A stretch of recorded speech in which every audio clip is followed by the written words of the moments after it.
నువ్వు తప్పు చేసినప్పుడు నువ్వు ఒక్కడివే ఎంజాయ్ చేస్తావు. కానీ ఆ పాపం పండినప్పుడు ఇంట్లో వాళ్ళందరూ ఏడవాల్సి వస్తుంది, నీ కుటుంబం అంతా ఏడవాల్సి వస్తుంది. కన్నందుకు తండ్రి, కన్నందుకు తల్లి, కట్టుకున్నందుకు భర్త, కట్టుకున్నందుకు భార్య, పుట్టినందుకు నీ బిడ్డలు.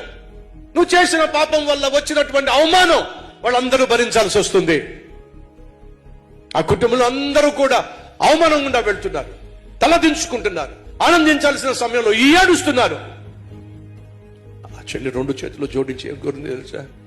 ఎలాగూ నా జీవితం నాశనం అయిపోయిందయ్యా, కానీ నేను చేసిన పాపం వల్ల ఆ పాపం నా కొడుకుకు చుట్టుకోకుండా, వాడికి ఏం కాకుండా, వాడు HIV రోగం రాకుండా దయచేసి ప్రార్థన చేస్తారు.